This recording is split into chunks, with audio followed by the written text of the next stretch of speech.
I'm Pete Blackshaw with Centrifuge. Thanks so much for being here. You're in a temple of innovation, and it's open to all, highly inclusive, and we hope that this session today with diverse perspectives will inspire you, provoke you, encourage you to tell a friend about just the incredible things that are going on here in Cincinnati. I'm going to say a few remarks followed by Guy Prasad, the chairman of Centrifuge and president of new business at P&G, and then Rebecca Fannin.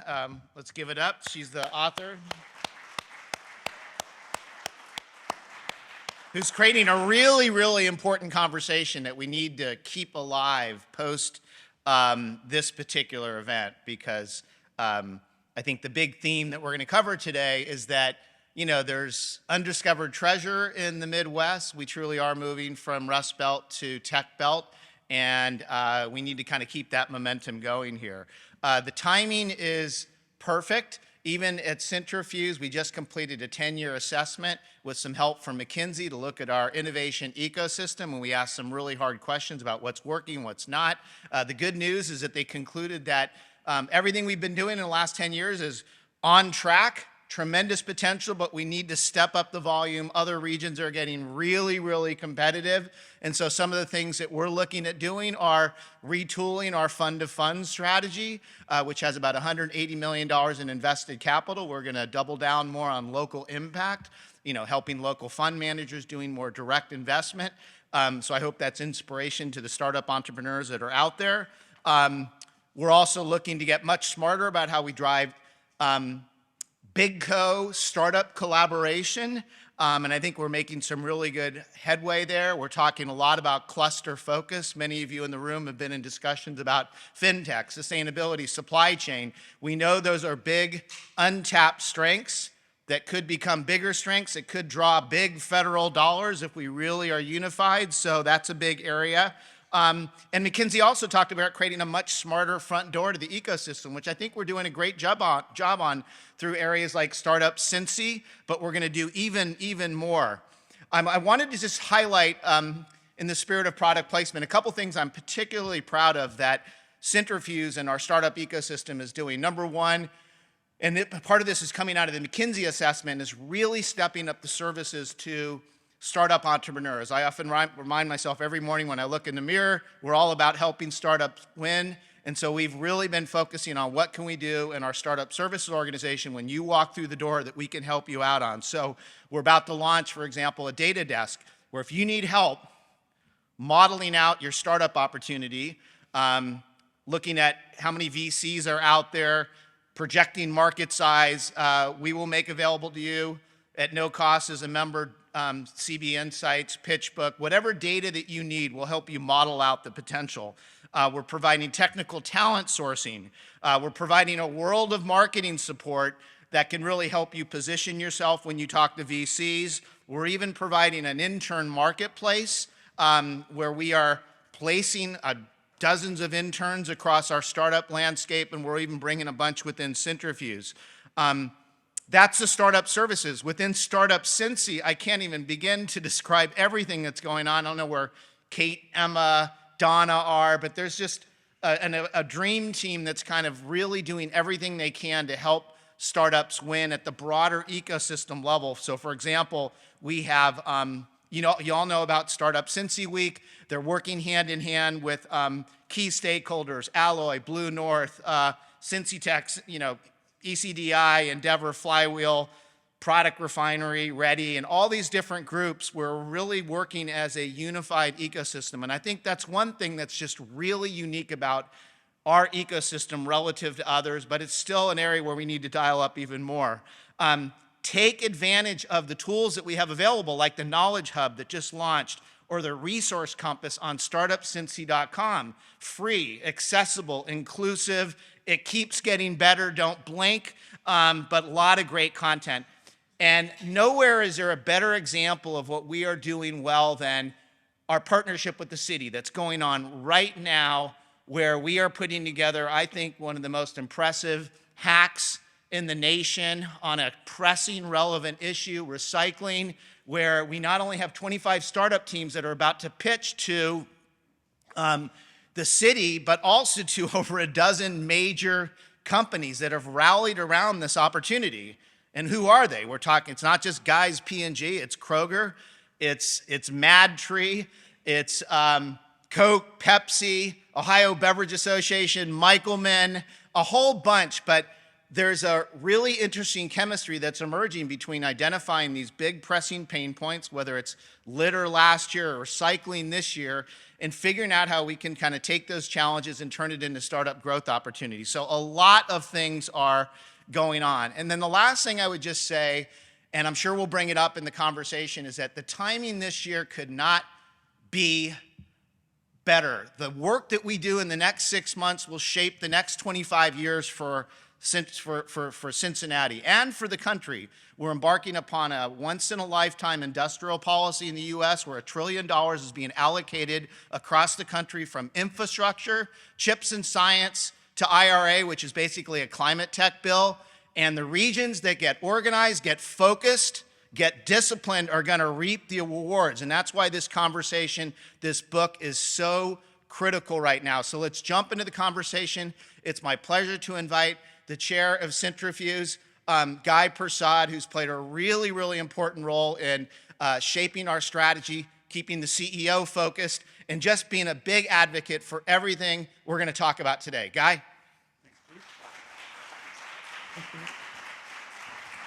Okay, so I'm the opening act here for Rebecca, and most people don't come to see the opening act, so I'm going to try to be pretty quick. But I will tell you that Rebecca talks a lot in her book about how amazing the Midwest is. And the best concert I ever saw was in the Midwest, in Cincinnati. Justin Timberlake, Christina Aguilera, and the opening act was an unknown band named the Black Eyed Peas. This was like 20 years ago. So if I'm half as good as the Black Eyed Peas, I'd be happy with that, Rebecca. I'm going to try. I did want to say a couple things about Rebecca and her book because I feel so passionately about this.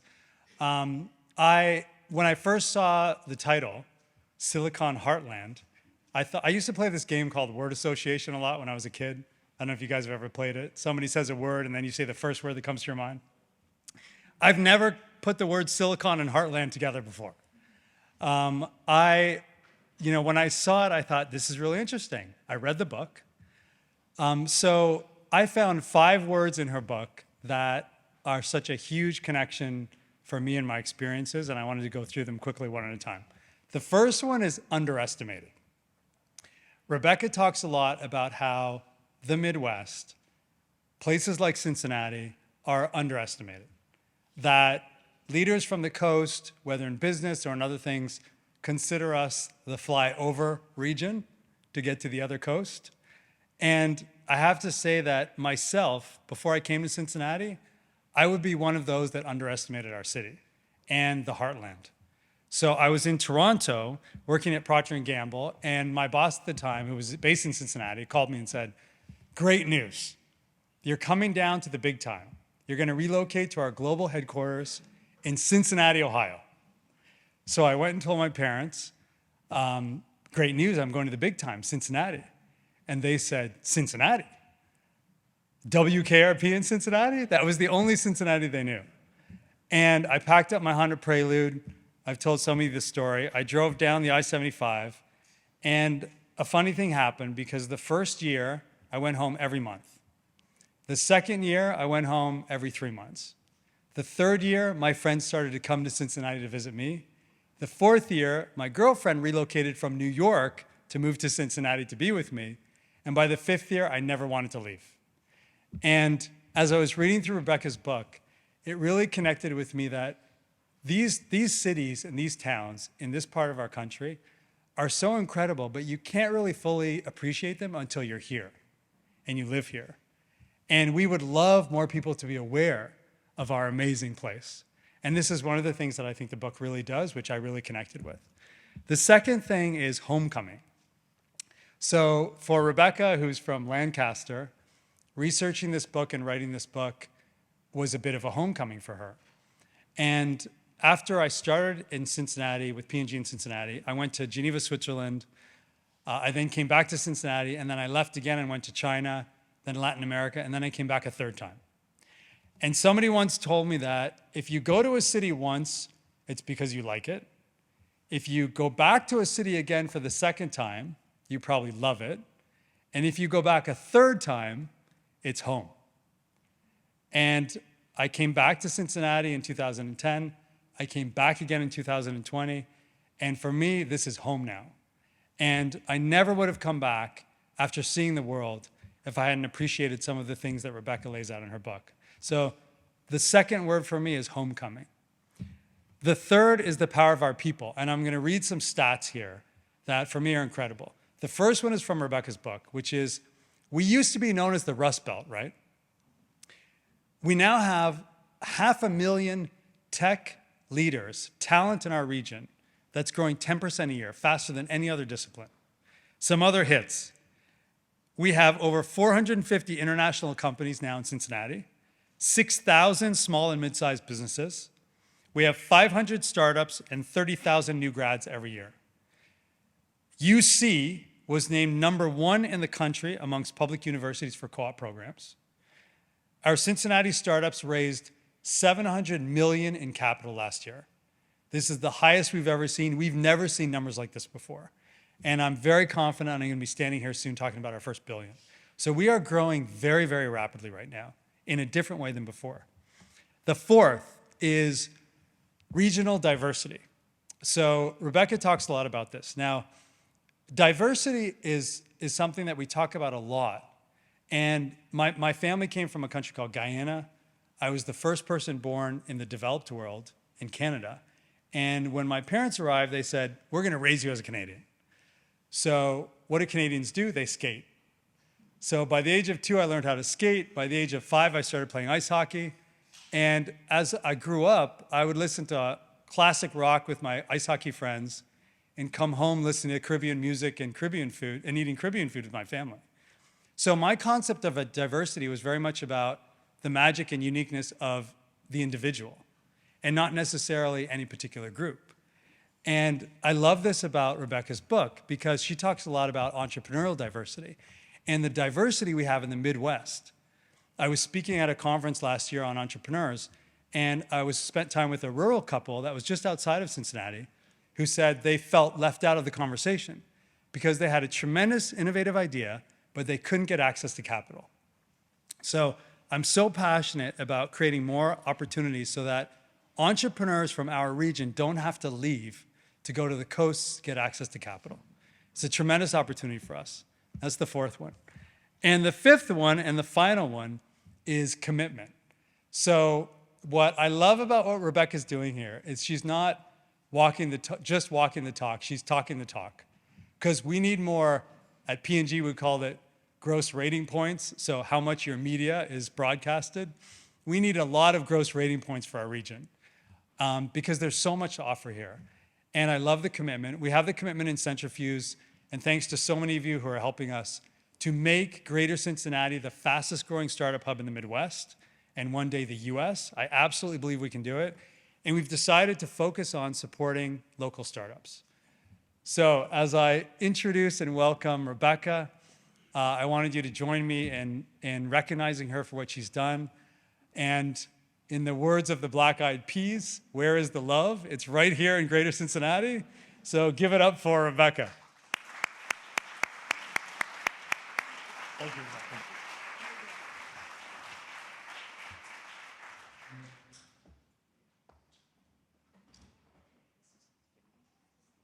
Do we need mics? Can you guys hear us?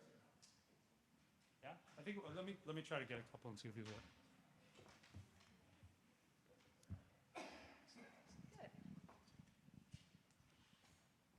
Well, that was very inspiring, Guy. It's your book.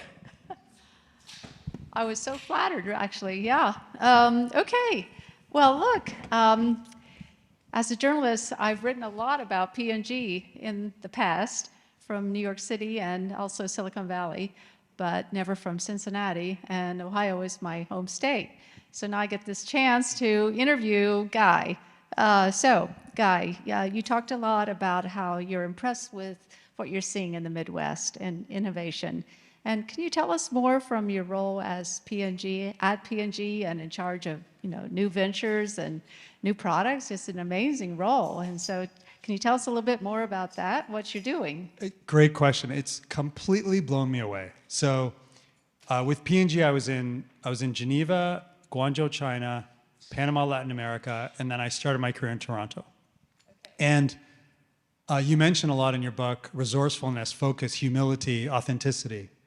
And one of the things that's blown me away, so at P&G, my division, we're creating new brands and new categories and trying to solve unmet consumer needs. So, and I know this isn't going to be the most exciting category for you guys, but insects, bugs. So right now, the only way to care for bugs is through usually toxic chemicals. And we're creating this innovation from Cincinnati that just passed 100 million in retail sales. And basically, it's a non-toxic way to prevent bugs from ever bothering you because it's a UV light that plugs into a wall and it attracts flies. This innovation was created by local entrepreneurs in partnership with the University of Cincinnati, with a communications agency that's right down the street here in OTR, with incredible talent, most of whom are coming from Cincinnati universities. So it's a great example of how innovative our people are and able to connect the dots and do something really breakthrough, because it's not every day that you can get a new brand to 100 million in sales, which they've done.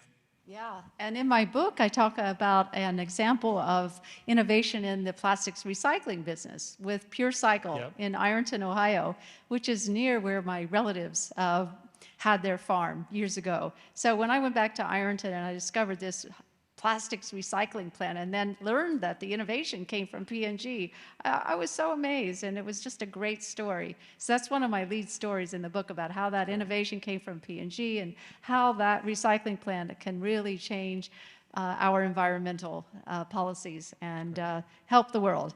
Okay, so now in your role now again, helping startups and ventures and new products get going, what advice do you give for young entrepreneurs out there today? Is there anything in particular that stands out in your mind and your own career experience? I think the biggest one, Rebecca, is building something for consumers and not to flip a company for a profit. Because what I've noticed is so I'll give an example, which is I mentioned 80 Acres Farms before.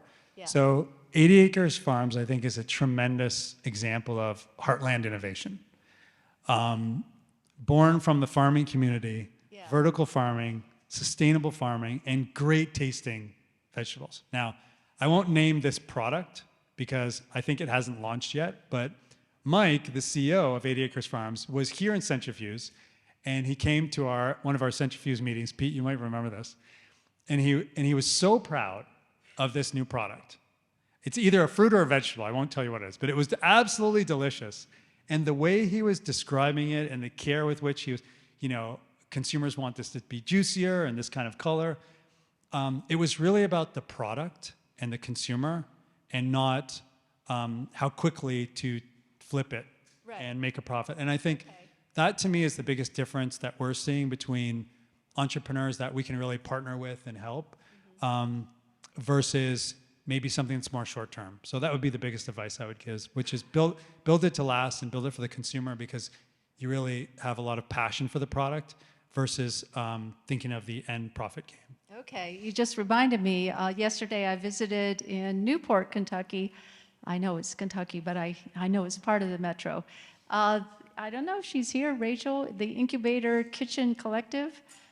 Is she here or not? It was a really cool thing she has going out there in Newport, but that P&G probably knows about already. And we met John just before this. He was doing the John and Beltway.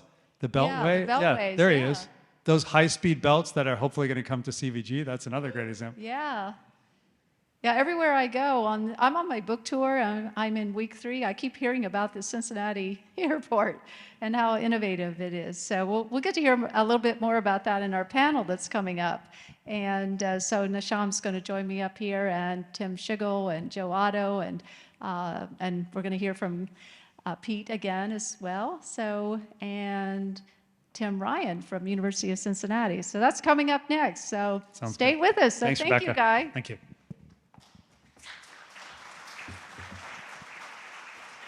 Okay, well, welcome to the stage here, and keep going, because we're going to do a book signing afterwards. Anyone who picked up a book already, I need to sign your book, because I did bring my little golden pen, which makes it real special. Okay, so, all right, Pete Blackshaw, CEO of Centrifuge, Syndicate Fund, and Startup Catalyst. All right, round of applause. Ryan Hayes, Executive VP, Chief Innovation and Strategy Officer of the University of Cincinnati, which I visited yesterday as well. Tim Schigel, Managing Partner of Refinery Ventures. Some of you may have seen Tim on my show, Ask a VC Anything. He was on just recently, and actually Pete's been on the show too. So check it out, Ask a VC Anything. And we've been doing our Heartland series. And then we have Derek Brazel, co-founder and development director of Mortar. I met him, and he's in the book. And I took a great photo of him, but somehow he doesn't remember. I don't know why.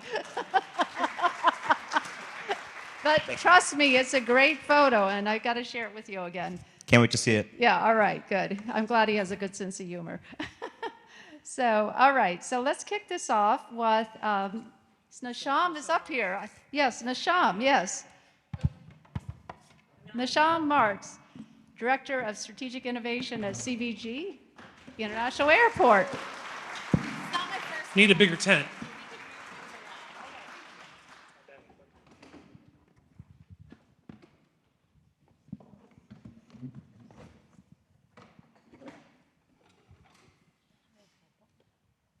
We're very well rehearsed. So, but that's the way we like it. This is an entrepreneurial community, right? We don't like everything to be all traditional and staid and dry. We like it to be fluid, right? So, okay, entrepreneurial. Let's see. Cincinnati. I've been on the book tour. This is one of my main stops in Cincinnati. I have to say we have a great turnout here, so I'm really pleased about the turnout that we have here. And thanks to Centrifuge for getting the word out and for hosting us here. Thank you, Pete. Really appreciate it. And the whole team is great. If you haven't worked with the Centrifuge team, you're really missing something. They're great. Very efficient and collaborative. Okay, so let me kick this off by asking, Nisham, why don't we start with you, because I keep hearing about all the innovations that are happening at the airport. And what I'd like to do is just have each one of you just talk maybe a minute about what you're doing and what's innovative about it and what's impactful about it. Sure. So I actually started out in the innovation spectrum back in Bangladesh, probably Uganda. Moved back to the US and ended up in Kentucky, very similar to an organization like Blue North, and wasn't sure what I was doing in life. I found out that I like helping people create jobs. That is something that makes me get up and get excited about what I do in life. I always bring the smart people together. I'm never the smartest in the room. If I am, then I've messed up. And we're solving real life problems. So had the opportunity about 7 years ago to work for Centrifuge.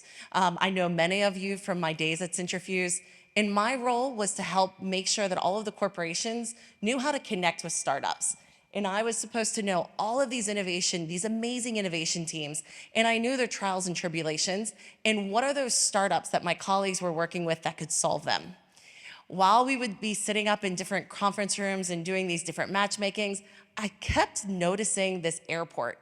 A lot of you might know my boss, Brian Cobb. I was like, what on earth are they doing? They're working with startups, they're quick, they're agile, they're nimble, they're doing amazing stuff. And they're working with startups beyond a pilot. They're paying for pilots. They're working with startups. And I was like, that is something that I really feel, while we need investment, one of the key things is how do we make sure that these companies have clients and customers? So that became a passion of mine. So about 4.5 years ago, I joined the airport team, and I've had the pleasure to work with a variety of different startups. I currently am the director of advanced mobility, so I work more on autonomous vehicles on the ground, above the ground, doing some really cool stuff with the state of Ohio and NASA and the FAA. So I'm very privileged to be able to do some of this work. Like I said, I'm always the dumb one. I bring the smart people in the room to solve problems. But I think that that's where, when we look at the airport and we look at the leadership that has been giving us this grace and this opportunity to fail forward, fail fast. It's such a cliche word, but I cannot tell you that meeting with our CEO, meeting with Candace, meeting with Brian, our leadership who says, you know what, go try it. And if it doesn't work, what are the learnings from it and how do we move forward is key. Very good. So I could go on, but yes. I want to come back to you for some examples as well. All right. Yes, Derek. Good afternoon, everyone. I'm Derek Brazil. My journey started a little over 10 years ago. I lived in Indianapolis, and my best friend is from Cincinnati, and he convinced myself and a person I was dating to move here. So we said, what's the worst that can happen? I ended up getting dumped, and I moved regardless of that. And in my heartbreak and my despair, I fell in love with Cincinnati. And I saw all the wonderful things that were happening over the ride. This was over 10 years ago, so it was starting to become what it is today. And I would walk to these establishments trying to drink my pain away.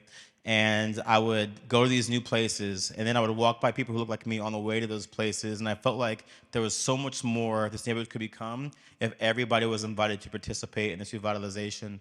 So myself and two of my friends, we decided to start this organization named Mortar, which exists today to help entrepreneurs of color start and grow businesses where they live, work, and play. And that organization is now almost 8 years old. I also went to Mexico City, and this was over 4 years ago. And I fell in love with Mexico City, the food, the culture, the people. And I came back to Cincinnati, and I was like, I need to find this food somewhere. And I couldn't find it. So I decided to go on eBay. I bought a $1,000 little cart. It was probably for backyard barbecues, but I bought it anyways because I'm crazy. And I started doing pop-ups on the street. And people kept coming. They kept showing interest. So I thought, what's the worst that could happen? And then the pandemic happened. But I ended up quitting my job and doing this full time. And that was 3 years ago. And now I'm opening a restaurant downtown in August. So, All right. yeah, really quick. I remember you being down there saying, I have a soul thing that I need to do. Yeah, and I haven't looked back ever since. You know, Cincinnati for me has been a place that has always encouraged and supported my dreams and has always supported me with the community to help me get from point A to point B. I see a lot of people in this room, Scott, you know, who have been there since day one, and I feel like it wouldn't have happened anywhere else in Cincinnati. Good. Two great stories so far. Tim, how can you beat that? I cannot, right? So I grew up in Cleveland, but I came here after school and have stayed here ever since, and have traveled the world and have had offices in New York and Silicon Valley, but chose to stay here, keep my family here, and which is why everything we're doing is so important to me. I started a internet company called Share This, which became one of the fastest growing companies in the country. But I declined moving to the Silicon Valley, which meant I was promoted to chairman. Soon after that is when Centrifuge started, and I was flattered to be asked to be part of the beginning of it and create the fund of funds, which was a really unique opportunity to find out more about venture funds around the country and in the Midwest and in our region specifically, and what are the issues, what's holding us back, what are the opportunities. And through that, I had some insights that led me to create Refinery Ventures in 2017, where we typically see a big fall off in the Midwest is from seed to Series A. Companies get some product market fit, they think they got it figured out, they get their first $1 million in revenue, and then if they're lucky to raise it raise more money. They raise it, but they think money's just going to solve their problems. They can just put money in and the growth will continue. Well, it doesn't. You don't just go from product to scale. There's a step in between I call early scale, which is to figure out all your unit economics, to prove it all empirically, and then you're set to grow. And so I took some of those lessons and said, I'm gonna build Refinery Ventures to help other entrepreneurs here figure that out. Because after all my years in Silicon Valley, and I loved it. They were my superheroes. Were in the magazines that you wrote about, Rebecca. I found out they weren't any smarter than we were, right? They were just in the right place. There's so many opportunities here that we can do just as well, if not better. And so that's why I'm here. I created Refinery to help us figure that out. Okay. And we love the name too, Refinery. Okay, Tim Ryan from. Oh, Tim Ryan was. Tim Ryan. He's a politician. Not I'm Tim not Ryan. a politician. Ryan Hayes from University of Cincinnati. I know better, but Tim Ryan is actually in my book. And so is J.D. Vance, and so are a few other people like Steve Case and many others, several mayors and town champions. We'll get to that in a minute, but in a few minutes. But anyhow, Ryan, excuse me, tell us, I was out at University of Cincinnati yesterday, and so I got the tour of what's happening. But could you highlight a few of the amazing things that are happening there? Sure, thank you. So if you want to give to my super PAC, you can find the address. No, it was great to have Rebecca on campus yesterday. I would say that UC's innovation agenda, Chuck Matthews is in the room. Chuck has been building this for 25 years, 30 years, how many? Something like that. So it's important to recognize, the foundation that was in place when President Pinto came on board in 2017. We had some of these pieces, but we didn't have leadership at the highest level. And it's a testament to his vision of wanting to, sort of disrupt higher education from the inside out, right? So a lot of presidents of universities and colleges, they talk a great game about innovation, but very few are willing to put real dollars in the mix to build the infrastructure. And so I would say that that's really when we took off in terms of developing innovation as a core priority for the institution. And since that time, I think we've done a good job of piecing together the assets to really build that foundation. So between 1819 and Digital Futures 1 and Digital Futures 2, we've got about 500,000 square feet of new innovation space that's been built in the past 5 years. So I think we're right on the precipice of really breaking through, and it's a testament, again, to the folks who've done all the work to get us to this point.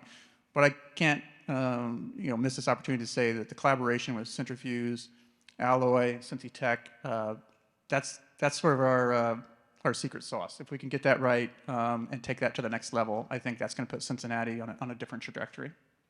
Yeah, the infrastructure really is first rate there. So Pete, I think Centrifuge really has this unique model of this fund of funds and being a catalyst and being in the center of the activity and also co-working. So I think that really gives Cincinnati a big advantage. Could you talk a little bit about that? Yeah, I mean, let me kind of personalize it. First, let me thank Derek for bringing a taste of California to Cincinnati, having lived on Mexican tacos and the like. But I'm a native Californian who had no business being in Cincinnati, but like our friends here from Beltways, stumbled into opportunity, got hooked and stayed, launched a company that was a startup that was ultimately sold to the Nielsen Corporation. And how it started, I think, is a good window into the flywheel that we can nurture. So I was a digital leader at Procter & Gamble, young, fresh out of business school, and I found a blind spot.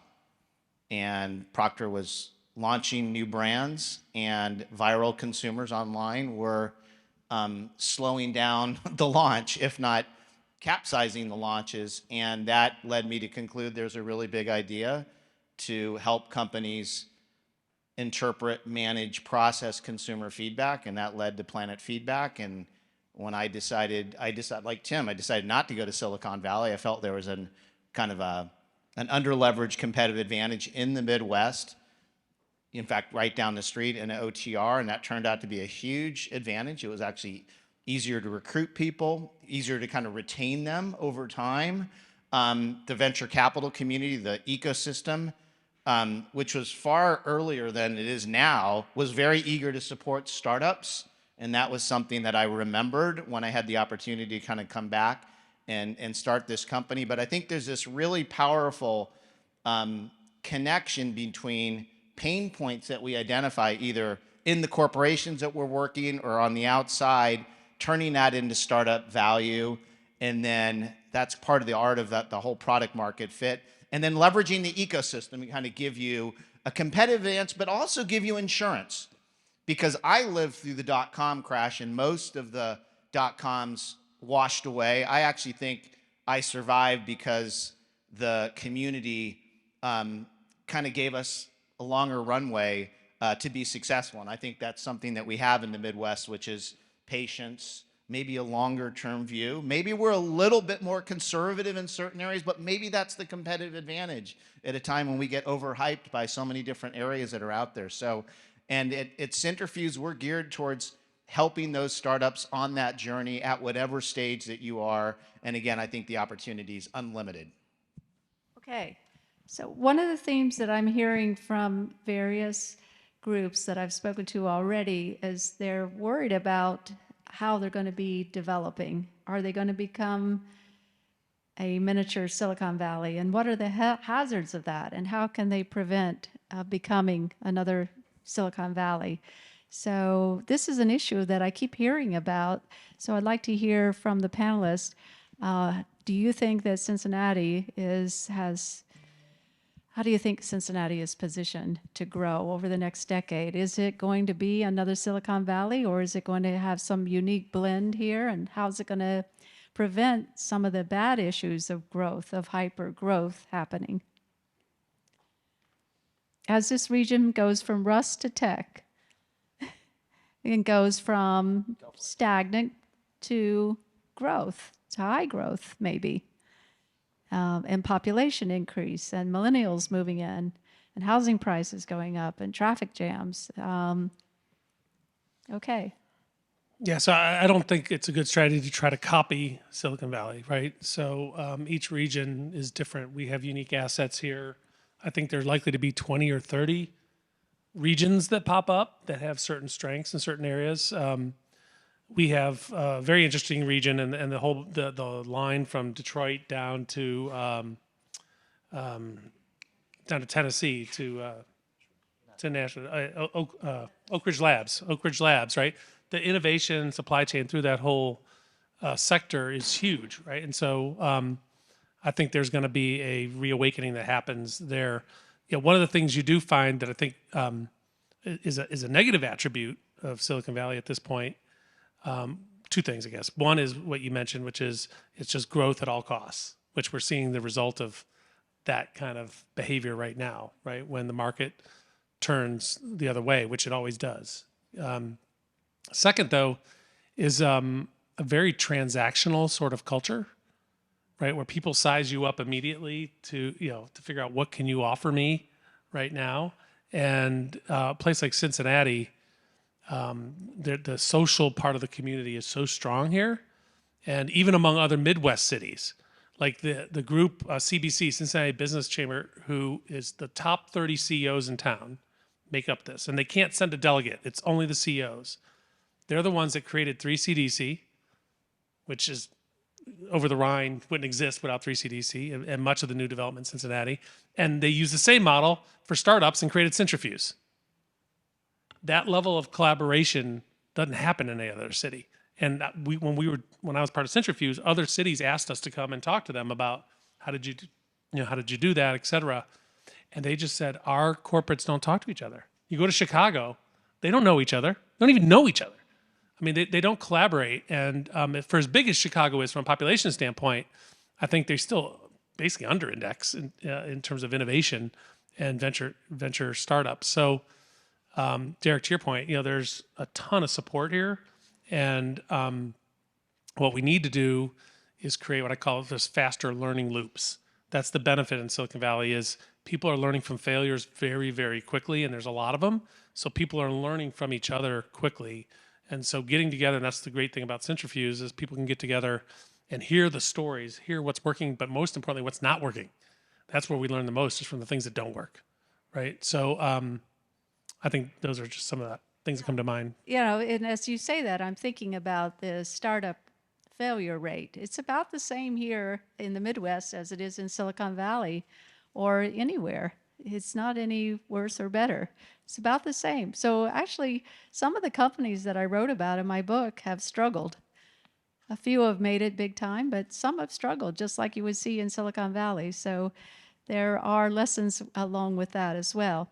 So one of the issues, though, for the whole Silicon Heartland region is the venture capital scene. Okay, so much of it is concentrated still along the coast, and we're starting to see more spending happen in the heartland, but it's very gradual.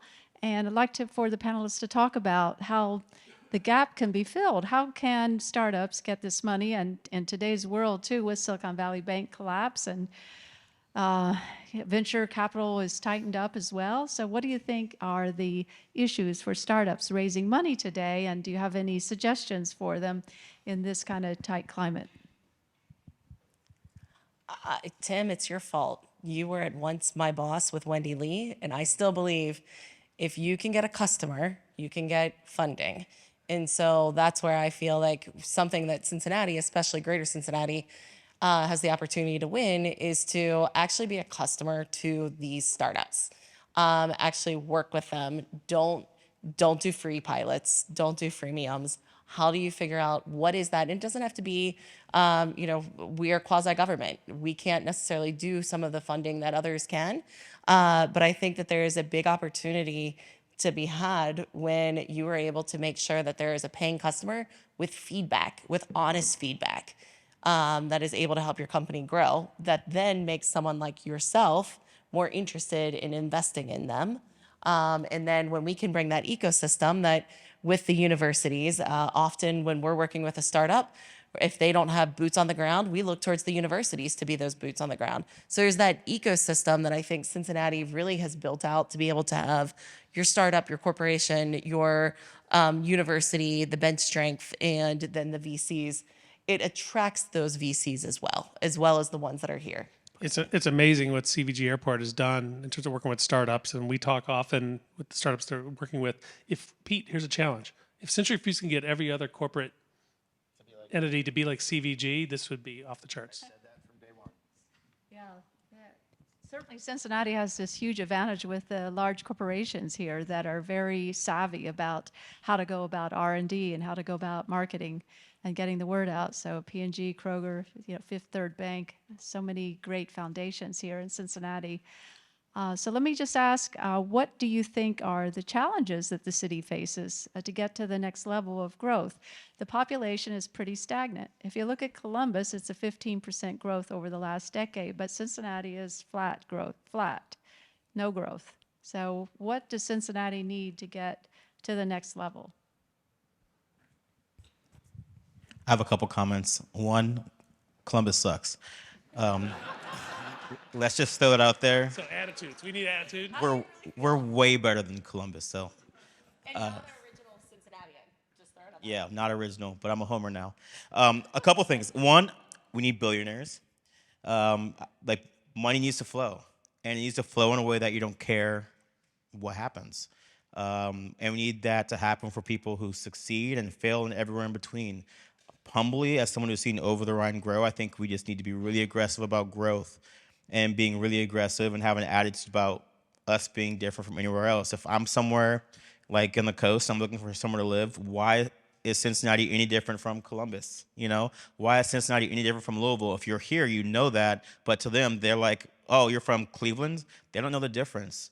And I think we need to do a much better job of highlighting our strengths and being aggressive about those strengths. When I travel, I say I'm from Cincinnati, and I'm proud to say I'm Cincinnati, and I put us on the map, and I make sure people come here because CVG makes it really affordable to travel here and to live here. So why not travel and visit and see what's going on?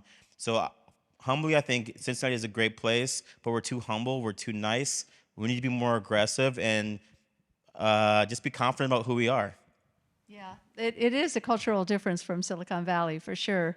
The braggadocio culture doesn't exist here. It's far more humble.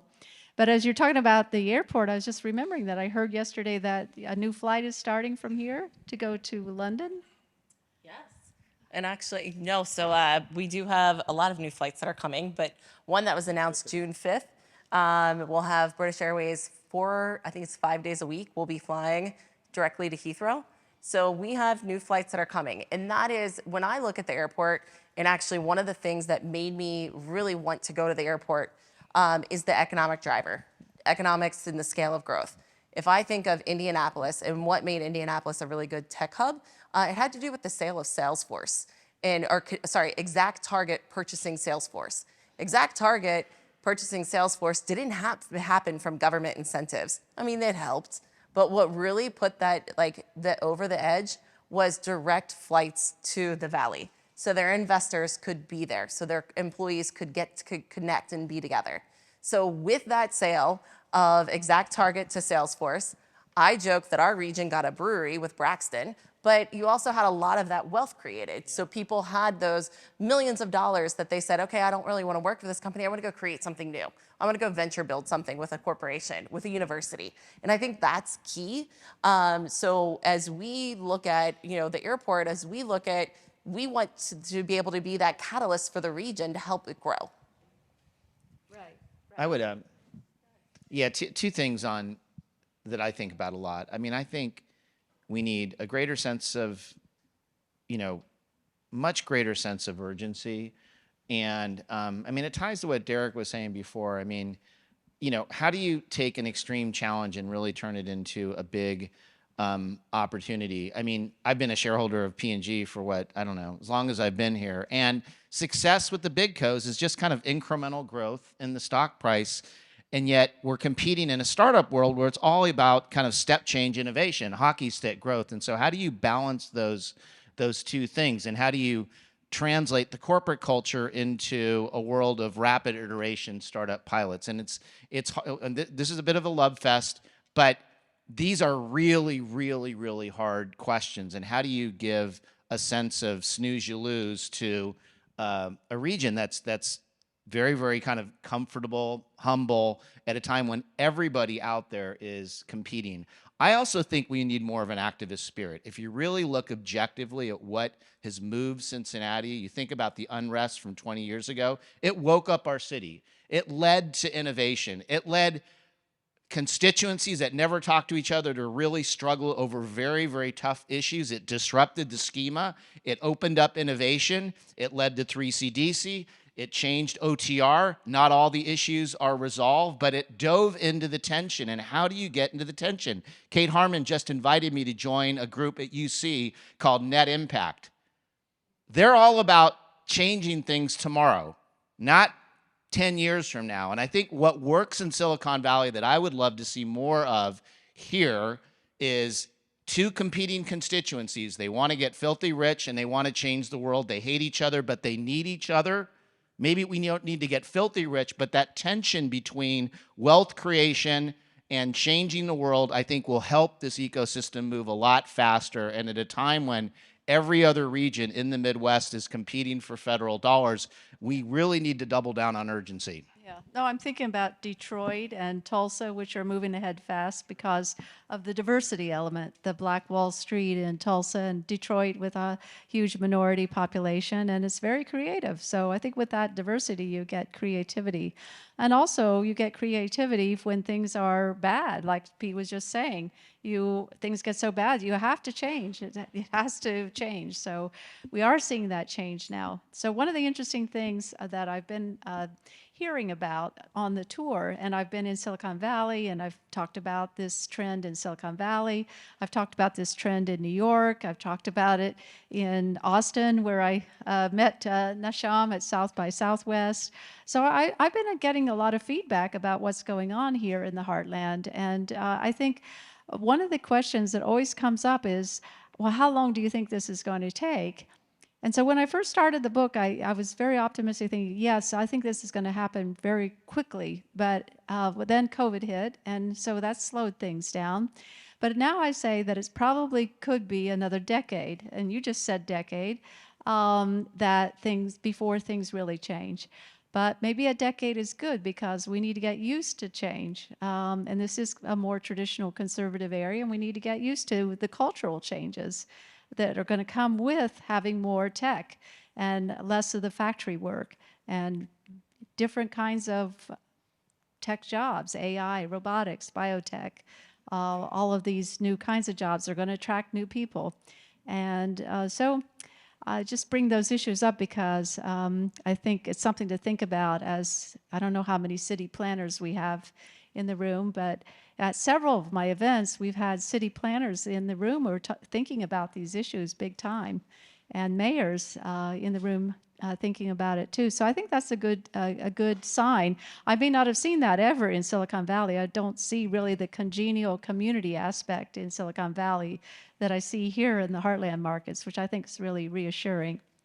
But let me ask another burning question to try to move us along.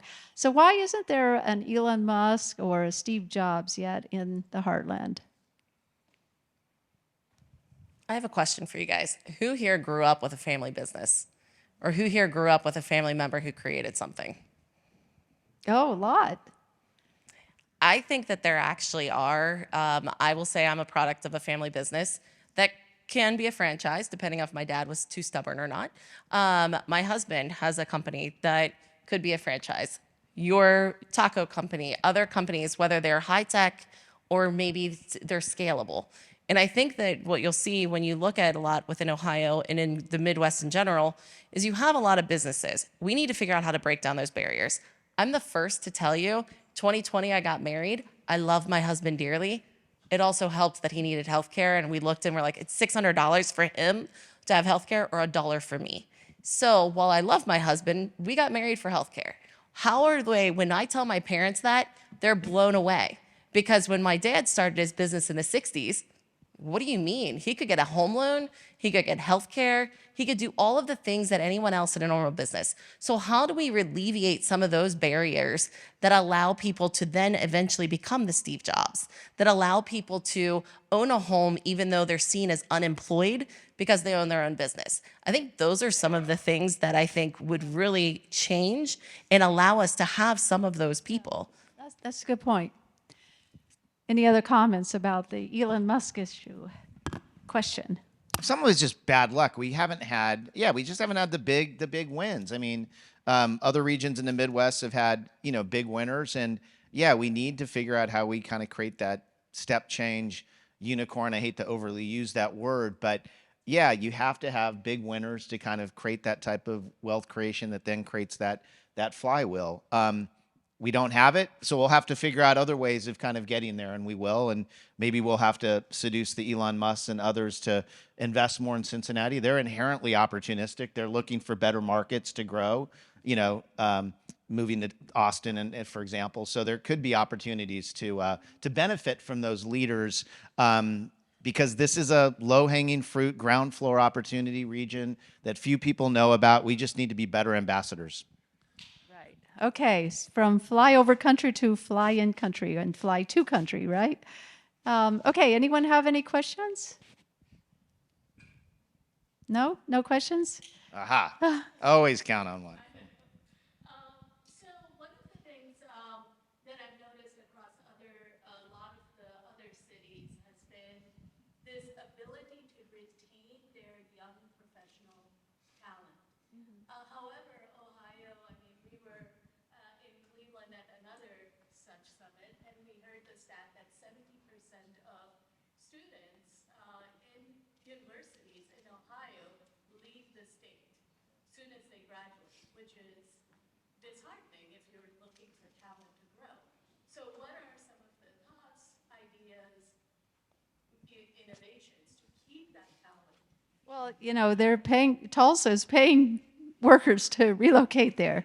In fact, I write about one person who did move from Silicon Valley to Tulsa, and he's very happy he did. He took the money, the $10,000 relocation bonus, and moved there and settled there, and now he's got a great job there, and he's part of the Tulsa startup community. West Virginia is also paying people to move in. I don't think Ohio is doing that. Maybe Ohio does not have to do that to attract new workers, right?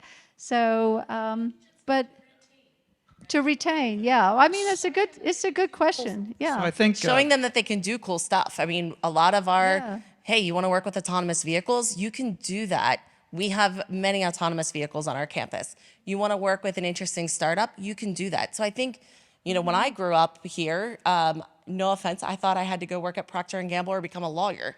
Neither of those were my personalities. No offense to the lawyers, please don't sue me. But when I came back and I started finding all of these different things, I was like, oh, there is a place for me. So I think that's something that Centrifuge plays a huge role of, like, how do you find those? It's not the Taj Mahal, but it's the different sorority and fraternity that you fit into. Is it with Mortar? Is it with, what are the different groups that make sense for you? But how do we highlight and make sure that students know that they have those opportunities? Let's hear from Ryan at the Talent Factory. So I think, so we retain about 55% of our STEM graduates at UC, and we need to be around the 75%, which is where Austin is with UT and some of the other. I think the thing that so we have to do two things in my mind. One is we have to commit to a growth agenda at Cincinnati universities, but also across the state. So our vision, we've got 48,000 students right now. We want to grow to 60,000. And right now we're putting out about 1,570 STEM graduates a year. We want to grow that over 2,000. So I think as a state, we need to commit to that growth agenda. And again, it's not growth for growth's sake. We're growing our mission. We're a public university, right? We're only going to win this if we widen the funnel in terms of talent, because we're also amongst the most diverse institutions. I mean, at UC, it's 25% of our student body are students of color, right? You go to a lot of the elite schools on the East Coast, and that number is 7%, 8%. So I think the other piece is Midwest actually has an inherent advantage in that we already have big schools that can get bigger. If you think about the Big Ten schools, right? The schools on the East Coast, I came from Princeton, they're not going to grow their student body. I mean, they're incrementally growing it by a couple hundred students, and they're talking about pain points and growing pains. You're not going to see those schools grow. But Big Ten schools, we'll be in the Big 12 soon here. These are the type of schools that actually can grow. They have the infrastructure to do that. So imagine each of those schools growing, by 10, 15, 20%. Imagine how much more talent is going to be in the Midwest. So one is we have to grow the funnel in terms of the number of students. And then the second piece is get really strategic about your point, which is how do you keep them here, right? So again, we have sort of a built-in advantage in the sense of co-op, right? So we've got two colleges that require co-op. Chuck's College has just voted to require it in the College of Business. So we'll have three colleges that require it. What we know is when our students co-op here, they retain better, right? Because they have great job experience as a sophomore and junior, and oftentimes they're actually offered jobs in their junior year. And so it's that connectivity. We've got to give them a reason to stay. And there are definitely incentives that the state can provide, but I think more than anything, it's just our collective effort to kind of put our arms around it and make it difficult for them to leave, right? And so that's getting connected to organizations like Centrifuge, getting mentor advice from great entrepreneurs already in the community, but also just making sure that we put the structures in place that just keep them here. Yeah. So, yeah, go ahead, Pete. Yeah, I mean, listen, I'm trying to be open and diplomatic at the same time. I mean, I do think we have an image issue that the Midwest is slower than the rest of the world, and maybe for a lot of graduates, that's just not good enough. I mean, they go to the coast to kind of get refreshed or get the external focus. I mean, the reason why, I've been a bit over the top about, areas like sustainability, which I think are not only central to the growth opportunity of our big co's and our startup economy, but because if a young person believes that you are a leader in that area, they will stay. I mean, it only takes 2 seconds on TikTok to understand how the younger generation, what they value and where their mind share is, and how do you play to that? That goes back to even that point about activism. I think if Cincinnati was a little bit more activist oriented, we have more young people that want to stay. And so we really got to get to the heart. It's just basic consumer understanding, like what is that unmet need that we are not satisfying. The good news is that I think it's right under our nose. We just need to activate it. Right. So from Central Ohio, I'm originally from Central Ohio, Lancaster, which is near Columbus, which is very near the new Intel plant. So I was just there over the weekend and on Friday and hearing about how much training is going on, workforce training for the new Intel plant coming in. 8 to 10 universities are working together to train a new generation of tech engineers, and they're getting ready already. It seems early, but yeah, they're doing it. And so it was really interesting to see. And besides Intel moving in, Google is moving into my hometown of Lancaster, setting up a data center. It's a 40,000 town, 40,000 population town outside of Columbus, 30 miles outside. I never would have expected Google to be there. I never expected Silicon Valley to be kind of following me back here as I come back to the region. So it's been interesting to see this this growth happening. But look, I think we need to move on. This is a great panel, but we need to move on to our tech chat, what I call our tech chat, where we have a venture capitalist who is Tim Schigel, with two of his companies that he's worked with, Joe Otto from Astronomer, and also Luke Denny from Freight Technologies. So we're going to play a little bit of musical chairs up here, and let's give a round of applause to our great panelists here.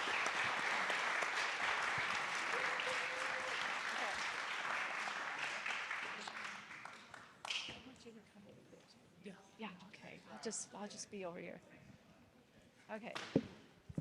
I'm going to sit Come on on the up, Joe. side, and these two, Come on, Luke. Joe and Luke, are coming up. This is fun. Never got to do this before. So this is where we actually dive into the details of a deal. In this case, two deals, and how they came about. And so I think that's interesting. It gives you some real practical insight into venture deal making. So Tim is going to lead this.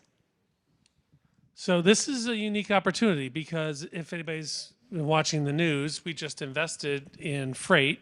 Luke Denny's the CEO. And we are also an investor, have been an investor since 2019 in a company that started here in Union Hall, Astronomer. So we got some comparing and contrasting. I got some good questions coming up for you. But first of all, since we're talking about growth and some of the learnings, Joe, can you just introduce yourself, your bio, and a little bit about Astronomer in the last 3 years? Sure. My name is Joe Otto. Can you hear me? Hi, I'm Joe Otto. Up until about a month ago, I was the CEO of Astronomer, and I got involved with the company about 4.5 years ago, moving back to the Midwest. And speaking of people, sort of deciding where they live, and my daughters, I have 3 daughters, and they all decided to come back home and to have babies, right? And so the Midwest is a great place for that and to grow a family, and they took advantage of the cultural side of it. And I think there's a play in there somewhere. But that caused me to come back. And, I bumped into Astronomer, and it's a company that was trying to establish airflow as an open source project. It was already out there, but it was a very successful project, but no one was taking over the stewardship of it, and that became the opportunity for Astronomer. So we kind of put together, sort of in a reverse engineering fashion, we put together the founding team and then started building a business around it. And Tim was one of the folks who invested very early on. But we've raised about $300 million now in capital, and we're building a business, and it's very much a worldwide business. I mean, we have people all over the world. So it was started in Cincinnati, but airflow is a worldwide phenomena, and so our engineers are from every continent on the planet. And we're a company now of about 250. When I joined, it was about 5 people, and we are. So what were the, and I know you wanted to have a lot more folks here probably. What were some of the challenges you faced? Because most of the employees right now are in in Silicon Valley, all over the world, but most are probably there. Yeah, there are three hubs that where we have actually four hubs where we actually have a concentration of people. Certainly at Cincinnati, in San Francisco, New York, and in India. Those are our major hubs. But I think just the depth of talent. I mean, you and I have talked about This is a this tech for- infrastructure company, so this Yeah, is we're hardcore. data infrastructure, so it's very hardcore. You know, you and I have talked about this for 15 years, which is the talent level here is as good as anywhere in the world.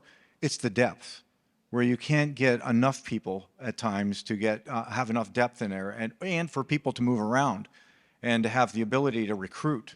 And so that was the thing that was holding us back. And we were growing so fast, and we increased our employee count over 200 over a 6-month period. Now, not recommended, but would Yeah, say we'll that come that back was to a- that. Yeah, we'll come back to that. But it certainly is.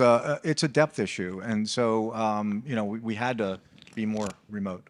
Right. But to anybody who's thinks, oh, you can't do such and such in Cincinnati, what have you, that was started here. Of one of the world's fastest data management, whatever you want to call it, companies in tech infrastructure, started here.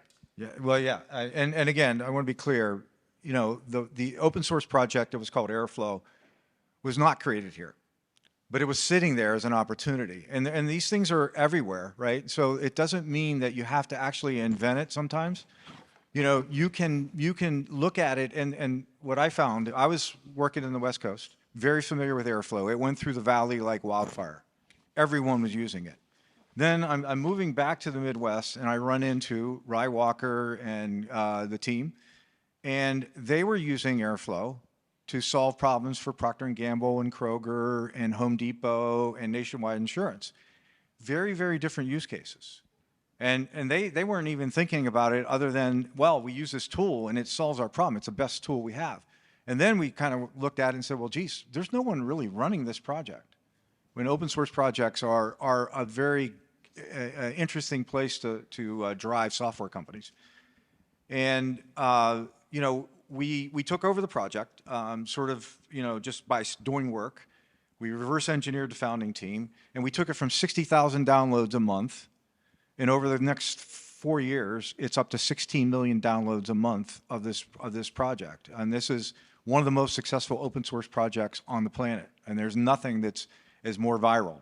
There are other things just as viral, but not more viral. And so we're building the company around that now in terms of commercializing it. And again, that's the stage we're at right Such now. a cool story. Yep. So Luke, tell us about Freight.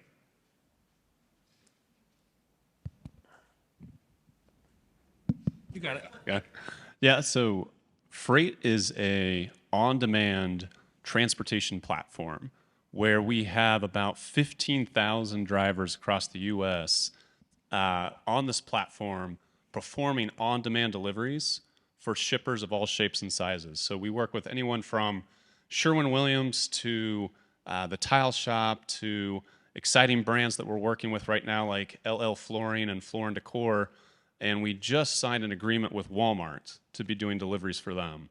So the whole model is an Uber-like model where instead of having it rideshare where you have riders and drivers, we work with businesses providing B2B and B2B2C last mile deliveries with drivers where we can do it extremely fast. So I kept running into Luke in town, and I'd ask him how things are going. And every time I asked him, his numbers were better than they were last time, which is always a good sign. And so we just led this $7 million round, and you've got the other co-investors are all really good logistics gurus. Venture 53 in particular, which he was the CEO of Estes, right? Yes, he's the global sales executive of Estes. And you also have key team members here today. Luke's got an offsite, so who are not from Cincinnati, I don't think, right? No connection whatsoever. We're trying to bring him here. Yeah. We're working on it. So you're at the early stage of going through this growth. I mean, you've already had great growth at the smaller numbers. So you know that question people ask, like, what would you tell your 16-year-old self? So as somebody who's raised Series C and $300 million, what would you tell your Series A self? What would you share with Luke? Number one, just because you have it, you don't have to spend it. That would be the most important thing. Do not spend it unless you have real compelling reasons. Don't get pulled into it. Don't get caught up, but stay very, very focused on the things that matter, right, in the business. And you don't have to spend a bunch of money to get to product market fit, right? And without product market fit, you have no reason to be hiring a bunch of people and spending a lot of money, because you lose it very quickly. It's easy to lose, I should say. It's hard. It's really hard to raise. It's very easy to spend. That wasn't enough. I mean, That's 80% I'm talking of to it. my 16-year-old self here. I mean, I also want to make sure we got it. I don't want to get too excited here. You know. No, it's wise words. It's for us too. You know, one of the things I didn't get into is, as a Ohio company, one of the things I think, you can correct me if I'm wrong, that attracted our model to refinery and others here in the Midwest, because most of our investors are here in the Midwest, is that the freight model with the product market fit that we had got to sustainability early, to where we were actually profitable last summer. And so it was at that point that we saw the whole venture market shift from, as you said, growth at all costs to more sustainability focused, and our unit economics and the way we ran and executed the business got far more attractive at that point. You should be talking to your 67-year-old future self here. I mean, to get to you know, profitability. Wow, that's the holy grail. So you know, again, if we could have gotten there, I would have done it in a heartbeat, right? And I think that markets behave in certain ways, right? They're at growth at all cost. Then they put the brakes on, and that exposes everybody for where you are in your business model. So there's nothing that could be negative about your business because you're already profitable. And along those lines, so I mentioned we focus on this early scale stage between seed and Series A. And, you know, I don't necessarily think or buy into the idea that we don't have enough venture capital in the Midwest. I mean, we don't have the same share, but the reason is because the capital isn't here. It's because we don't have necessarily the growth. So VCs are not that smart, right? We just know growth when we see it, right? And so when growth is happening, VCs from the coast will jump in a heartbeat, right? And the number one reason companies end up failing to go from seed to Series A is they actually raise too much money and don't have enough to show for it. And as soon as you do that, the VCs go, well, I can't. I'd have to do a recap. And that was kind of the situation with Astronomer. Astronomer spent 40 days in the wilderness sort of thing, went through a lot of money before understanding what they really had. Yeah, I mean, they were out of cash, right? And they landed on this game-changing opportunity at the exact moment they had no cash to take advantage of it. Now, Tim and myself, we both wrote checks to keep the company alive.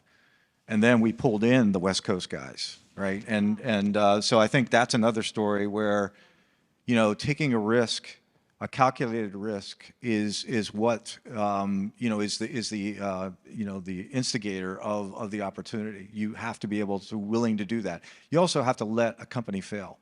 Now, one thing I would say that the Midwest investors who actually invested in Rye and his team, they had so much patience. Rye would not have existed if he were on the West Coast. The fact that he was still alive, and after years, and you know, the investors here in Cincinnati and other parts of the Midwest that kept him alive is a testament to you know, the great culture. But it's also something where you have to let people fail. And if I were to say one thing about, you know, the difference between a Midwest investor and the West Coast, would be they sort of build into the model that you're going to fail more than once, and they just keep letting it go, and they gotta go. Now, Rye and his team were actually what I was very familiar with, because they failed, and then they found something, right? They almost did not exist, if not for, you know, the fact that, you know, Tim and I knew each other, and, you know, I came back here and we were talking about a few things, and I bumped into these guys well, we sat on a board together, another company in South Carolina, and then we found this thing. It's like, hey, they're onto something. This is real.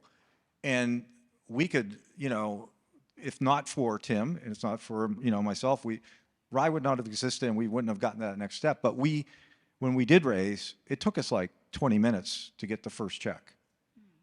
So these are things that I think, you know, a really respected West Coast investors inspected in this thing. The other thing that happened with each of those rounds, you and I haven't really talked about it, but this is for you, the Series A guy, is every time you went to raise money, which was always earlier than you thought you would raise, you had 2 term sheets at the table, and each time you took so this is interesting. So we have 15 companies, right? And everybody always wants to try to get the best valuation. You took what you thought were the best partner, which was not the best valuation every time. Right. And ironically, you're the one that's raised the most money of all of our companies and wasn't chasing valuation. Now they're worth more than any of them. So there's a lesson in there. Well, especially in the early days. I mean, it's really what can they do to help, and that's more important than valuation. Valuation is you know, ephemeral. It's not, you know, it's not really, who cares? You know, it really matters, you know, at the end. You know, it's like when you're saying, hey, you're being super successful. No, we're not. You know, we're in the second inning of a 9-inning game, and yeah, things are going pretty well, but in the end, you know, it doesn't really matter. You know, and I would say that celebrating raising is, I actually have a different view of that. I don't care about that, and I actually, you know, I'd rather be Luke. I'd rather not be raising and get to profitability much earlier. That's the win, right? That's a winner, right? Where every time we do a raise, the dynamics change around the table. The expectations change. The patience is always morphing, and it just makes it that much more difficult the more people you drag into it. But yeah, I always went with the person who I thought could help us the most, more so than the valuation. Absolutely. When a founder says, "Oh, this is the valuation I want," it's like, no, the market will tell you what your valuation is, and the best thing to do is to get multiple term sheets, multiple offers. Then you have a chance. Did he have multiple offers? You want to know this answer? I don't know. Let's get into the nitty gritty. We did have multiple offers. Yes, Okay. And then you chose Tim as one of them? we did. How did that work? It was, you know, it's funny. I got to know the character of VCs in a way I'd never really saw until you just have multiple conversations with each one. And what we appreciated so much about Tim and Refinery was their authenticity and the genuineness. And I believe my quote in the Cincy Inno called you also brainiacs, which I'm not sure if I said that or not. But You were talking about Pete. You just said Refinery, so. but it's also it was his experience too on the product side. We are building a brand new product, and having somebody down the street that we could walk to and bounce ideas off a whiteboard together was just invaluable. How long did it take to do the deal, the two of you together? It was like, Well, it was actually a good situation because it did take some time. Now the market was crumbling, and when we met, so Luke alluded to the fact that he's got a new product, a new thing that's going to be coming out. We wanted to wait until that happened. We didn't want to invest before that. We wanted to wait till after that. But he was growing. He's like, I got to get moving. I need to get this round going. So he kind of forced us to move a little faster. So we did. But it was great because we got to know each other. We had a bunch of conversations when he wasn't necessarily raising at the time, which I think is always helpful for entrepreneurs to do. So it was, the whole process was months. But when we said, let's go, then it went pretty fast. Yeah, it did. Yeah. So back to the, people will ask me, other investors in our fund, oh, what do you think about valuations out there in the marketplace? And they're high and this and that. And we try not to chase that.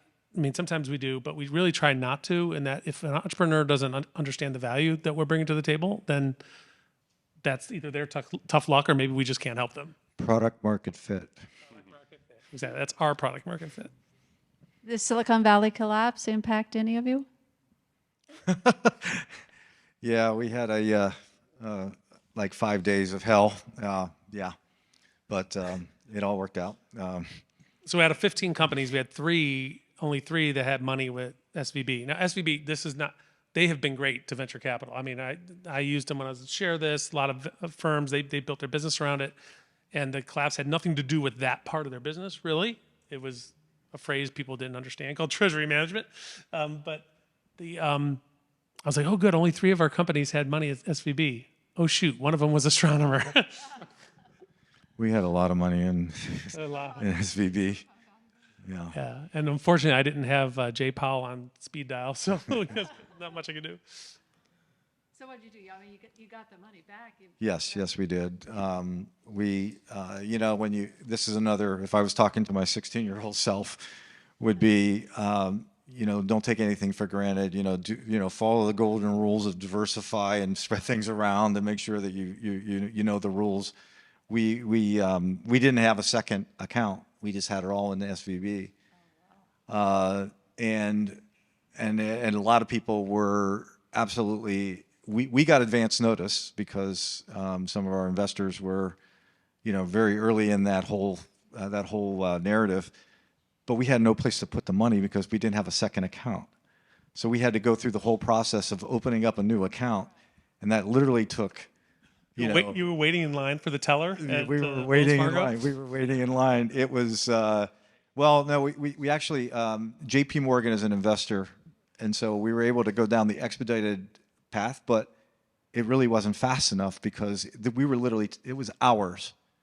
Hours were important, and we just couldn't get it done. So we spent the weekend thinking we may not have a company here, and thank God, you know, that there was action taken and our funds, and we moved it out completely, except for we left a small amount in there just to kind of keep things running. But yeah, and we're going to get a third source, so we learned that lesson. So Lessons learned. yeah. Okay, well, I think this was a very useful panel, and thank you so much for the tech chat, Tim and Joe and Luke. Anything you want to add? What do we miss? Where's your 7 million right now? In JP Morgan Chase. Yeah. Okay, you know, I'll add one little tidbit that Greg Becker, anyone recognize the name Greg Becker, CEO of Silicon Valley Bank? My book, if you look inside my book, there's an endorsement from Greg in the first few pages. So, hey, it's maybe a souvenir of some sort. But anyhow, I knew a lot of the people at Silicon Valley Bank over the years, and I knew many people who were impacted. So anyhow, let's hope that that part of the whole cycle is behind us, but we'll see. Anyhow, thank you so much, and let's thank our panel here, Thanks our for having us. chatters.